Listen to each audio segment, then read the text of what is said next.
Violação dos direitos dos refugiados vem sendo cometida pela Justiça da Argentina em relação aos brasileiros que estão no país governado por Milei. Centenas de patriotas fugiram das penas abusivas impostas por Alexandre de Moraes às vítimas de 8 de janeiro. Para saber a situação atual dos brasileiros na Argentina, nós vamos conversar com Carolina Siebra, advogada da ASFAV, Associação dos Familiares das Vítimas do 8 de janeiro. A começar pelas pessoas que estão detidas, nós temos aqui já a primeira pergunta em relação aos presos. Boa tarde, doutora Carolina, seja muito bem-vinda ao nosso Jornal da Oeste. Boa tarde, eu que agradeço o convite. Doutora, a minha primeira pergunta é em relação justamente a esses presos. A gente sabe que no ano passado a Justiça Argentina acatou, um pedido de prisão de 61 pessoas que estavam refugiadas. Eu gostaria inclusive de colocar a palavra exilados, porque isso é um exílio político. Então essas pessoas que estavam exiladas politicamente, fugindo da ditadura que é imposta pelo nosso judiciário aqui no Brasil, e à época havia duas pessoas que já estavam presas. Então a gente quer saber essa situação. Quantas pessoas ainda estão presas? Quais são as condições? O que a gente avançou do ano passado, finalzinho do ano passado, até aqui em relação a esses exilados políticos? Hoje nós temos 5 pessoas presas na Argentina, 4 homens e uma mulher. Essas pessoas estão tendo seus direitos violados também aqui na Argentina. Afinal de contas, eles têm status de asilados políticos, emitido pelo CONARE, que é o órgão responsável por receber os refugiados aqui na Argentina, e por conta desse status de refugiado, eles não poderiam ser presos. Mas não foi o que aconteceu. Um juiz aqui, um juiz da Argentina, na realidade, ele acatou o pedido de extradição do ministro Alexandre de Moraes e essas pessoas foram presas enquanto corre o processo de extradição. O que não deveria ser feito, até mesmo porque pessoas que são asiladas políticas, elas não devem ser extraditadas para o país que está perseguindo elas. Doutora Kátia Magalhães, nós estamos com a advogada, a doutora Carolina Siebra, conversando aqui conosco a respeito dos presos políticos também na Argentina em relação ao 8 de janeiro. Sua pergunta. Colega, boa tarde. Eu vou me permitir 2 perguntas, aproveitando a sua presença aqui, sobre um tema crucial para o país, que são esses pobres presos do 8/1, sem devido processo, nada disso. Primeiro, uma pergunta referente à Argentina. Os seus colegas lá da Argentina já ingressaram com algum tipo de recurso à luz da lei argentina? Se, em caso afirmativo, esse recurso tem possibilidade de produzir efeito suspensivo, ou seja, de suspender as ordens de prisão dessas pessoas. E a minha segunda pergunta diz respeito às pessoas do 8 de janeiro aqui no Brasil, em particular as que firmaram os tais acordos de não persecução penal com a PGR. Eu ouvi a senhora recentemente dizer que essas pessoas, apesar de terem celebrado o acordo, estariam sendo reinseridas pelo senhor Alexandre de Moraes em outros inquéritos, em novos inquéritos, intermináveis inquéritos, né? E, inclusive, que os celulares dessas pessoas, o material neles contido, estaria sendo usado como prova de confissão. Lembrando aqui para o nosso público, confissão é atenuante de pena, até reconhecido pelo STJ. Queria ouvir a senhora sobre esses 2 aspectos. Pois é, o que acontece? No aspecto da prisão aqui, há recurso sim, recurso no âmbito argentino, né, judicial argentino, porque é um processo de extradição. O processo que tramita na Justiça Argentina, ele fala sobre a extradição e não sobre o que aconteceu no país de origem dessas pessoas. Então, aí já passou pelo primeiro grau, já passou pelo segundo grau e está indo para a Suprema Corte Argentina para verificar a possibilidade se essas pessoas podem ser soltas e voltarem à sua rotina normal como asilados ou se elas serão de fato extraditadas. A gente acredita verdadeiramente que não serão extraditadas porque o processo de asilo delas está regular. Então, não há motivos para a extradição. A gente sabe que é um processo demorado, como todo processo judicial, e também não caberia que essas pessoas estivessem presas. Mas o juiz que está com esses processos entendeu que elas deveriam ficar detidas para que o processo corresse. Ok, esse é o primeiro ponto. O segundo ponto é do acordo de não persecução penal. A realidade realmente é o que a doutora ouviu. O ministro firmou, aliás, a PGR firmou acordo com as pessoas, grande parte dessas pessoas, em torno de 400 e pouco, resolveram fazer o acordo, firmar esse acordo, porque estavam precisando voltar à sua vida normal, estavam cumprindo medidas cautelares, uso de tornozeleira eletrônica, recolhimento noturno, proibição de sair aos finais de semana, então uma série de coisas. Quando a gente pedia, inclusive, para o ministro liberar alguns metros de distância do ciclo que aquela pessoa poderia fazer por conta de trabalho ou etc., como aconteceu com uma jovem que cuidava de festas e precisava sair no final de semana para poder fazer suas festas, o ministro disse que ela mudasse o trabalho dela, que ele não iria mudar as regras da tornozeleira.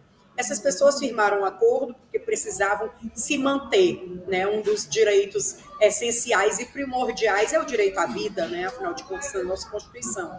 E a alimentação é um direito à vida. Porém, eles estavam impedidos de trabalhar, firmaram os acordos e com a perícia dos celulares, podia ser que a pessoa tivesse distante, mas se ela participou de alguma manifestação ali no dia 8 de janeiro, ele anulou aquele acordo, independente se ele já estava cumprido ou não, e colocou essas pessoas para responderem os crimes mais graves. E as que já tinham tirado as tornozeleiras, tornaram a colocar as tornozeleiras.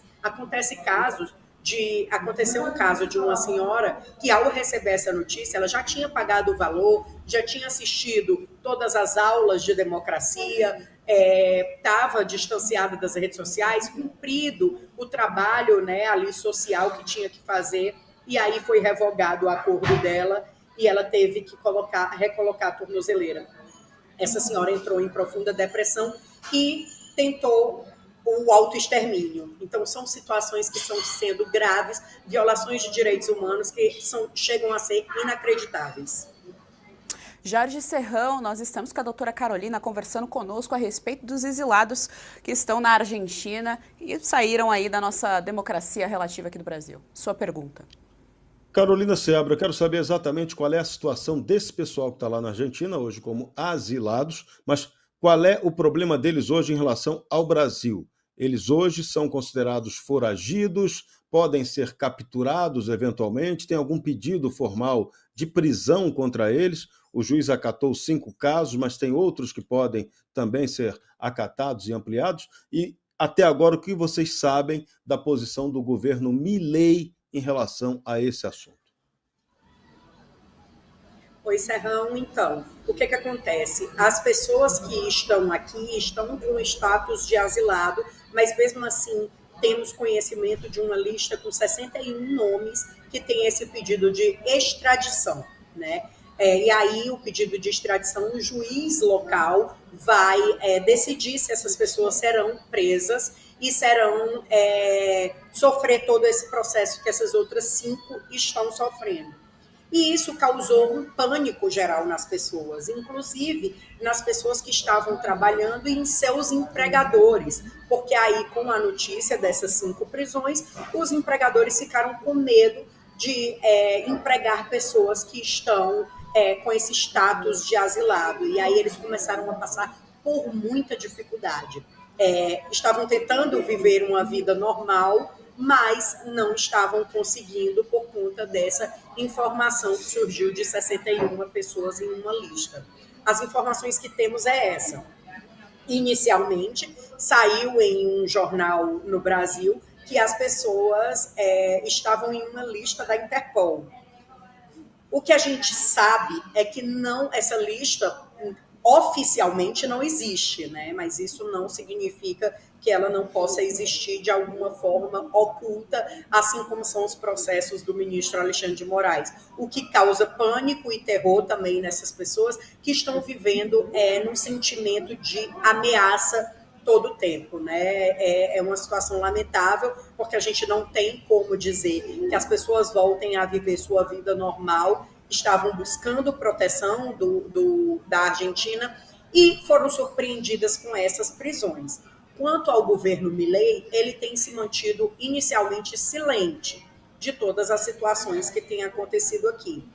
Porém, nós, enquanto advogados, iremos sim bater nessa situação com a Corte Internacional de Direitos Humanos, porque, conforme eu falei, isso é uma violação clara do status de refugiado dessas pessoas. Essas pessoas jamais deveriam ser presas. E como a gente está falando de refúgio a gente é um processo político, um processo administrativo político dentro do Poder Executivo.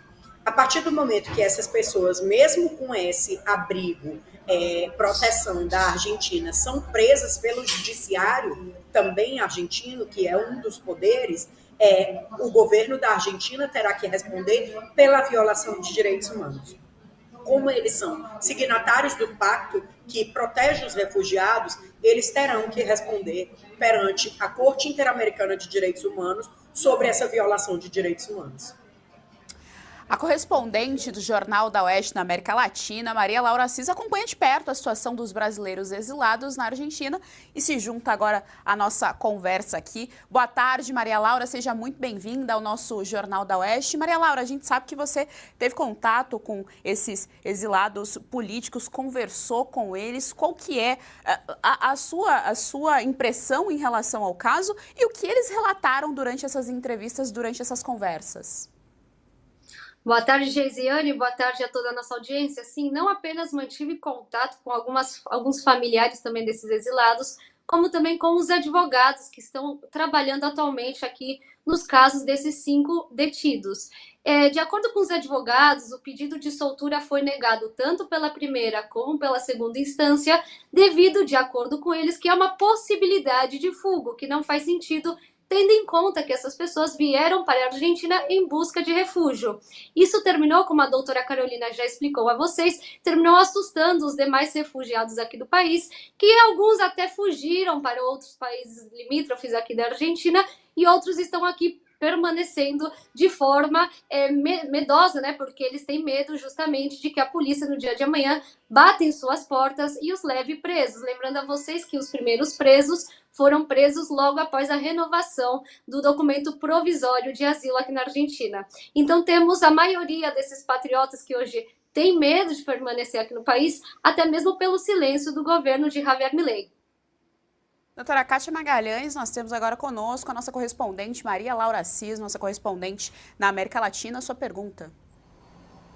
Maria Laura, boa tarde, antes de mais nada, de tudo que você tem acompanhado do governo Javier Milei, é um governo que se coloca favorável às liberdades individuais, incluindo e sobretudo a liberdade de expressão.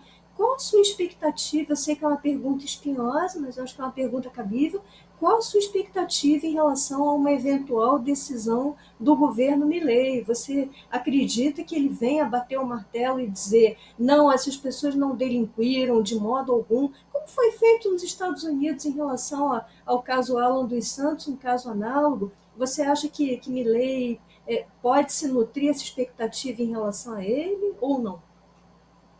Olha, aqui na Argentina há um grande respeito na divisão dos 3 poderes, o que eu acredito que, pelo momento, até o momento, o Executivo também não tomou nenhuma medida, porque isso está sendo levado adiante pelo Poder Judiciário. Como a doutora Carolina já fez menção, quem está responsável por estes casos é um juiz kirchnerista que justamente está tentando atrasar o processo da extradição, porque ele possivelmente, Javier Milei, como presidente, deve bloquear esse tipo de pedido de extradição. Então a gente acredita sim que futuramente, depois que passar essa terceira instância, o Milei deve tomar alguma resposta positiva em relação a esses refugiados, mas até o momento que a gente acredita é que ele está respeitando essa divisão de poderes e que por isso ele não fez nenhum tipo de manifestação, que termina também prejudicando, né, e assustando esses familiares, porque a gente fica bem sem saber o que pode acontecer futuramente, mesmo sabendo que estamos vivendo em um governo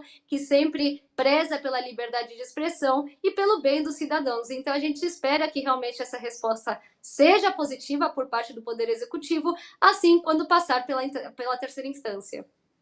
Jorge Serrão, sua pergunta, a nossa correspondente na América Latina, Maria Laura Cis. É, uma pergunta meio provocação, Maria Laura, porque o que a Carolina Seabra frisou bem é que se houver uma denúncia internacional nos tribunais lá de fora sobre esse caso, a coisa pode sobrar também para o Javier Milei, porque ele tem obrigação de cumprir tratados internacionais que garantem asilo político. Já chegou a ter algum tipo de conversa sobre esse fato sobrar também para a Argentina? Já se fala nisso? Ou, por enquanto, como você já disse, estão apenas esperando a decisão final do judiciário para ver o que vai acontecer? Sim, nós já tivemos conversas, de fato, por parte do deputado Eduardo Bolsonaro, que esteve recentemente aqui no CIPEC da Argentina, que conversou com Javier Milei, também com os ministros de seu gabinete. Então, eles já são conscientes da situação desses presos e desses refugiados. A gente espera que, como eu comentei recentemente, que futuramente exista uma resposta positiva por parte do Poder Executivo, mas, lamentavelmente, por enquanto, a gente não teve nenhuma resposta. O que, sim, claramente, isso pode afetar a Argentina, não apenas no relacionamento dele com o Brasil, como também com a direita brasileira, quem, querendo ou não, também ajudou nessa vitória de Javier Milei. Doutora Carolina, a gente está vendo aqui no país alguns deputados federais acionando a OEA, enfim, em relação, por exemplo, ao caso do Eduardo Bolsonaro, né, que está aí essa polêmica em relação ao passaporte dele. A gente já está vendo mais essa movimentação em relação aos Estados Unidos, né, não em relação à Argentina, embora a gente saiba que o Javier Milei é ali o que a gente chamaria ali de uma direita, mas a gente vê essa movimentação em relação aos Estados Unidos. Os advogados do Daniel Silveira estiveram nos Estados Unidos. A minha pergunta para a senhora é em relação aos próximos passos, especificamente em relação aos lados argentinos. Se, além de todas essas informações que a senhora já trouxe e a nossa correspondente Maria Laura também, quais são os próximos passos, os avanços, se também estão sendo acionados outros países para informarem que aqui no Brasil, infelizmente, não existe democracia?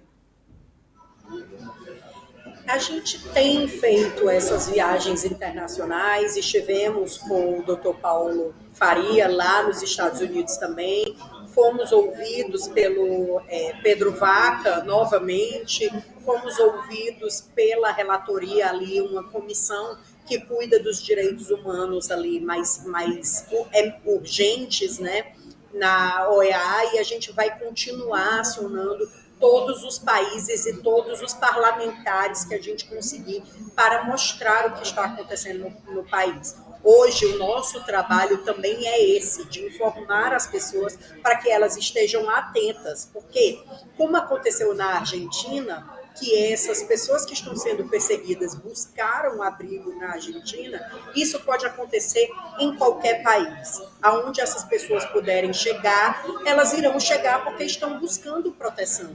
Então, os países precisam estar atentos ao que acontece com o Brasil, porque quando se eclode ali uma ditadura, é normal que o ser humano busque uma proteção e elas irão para os mais diversos países. Então, como já estivemos nos Estados Unidos, agora querem cancelar o passaporte do deputado Eduardo Bolsonaro, que é um deputado federal, que o papel dele é falar, o papel dele é denunciar, e erroneamente eles querem buscar aí como mais um degrau que eles têm subido nessa ditadura que eles têm mostrado aí.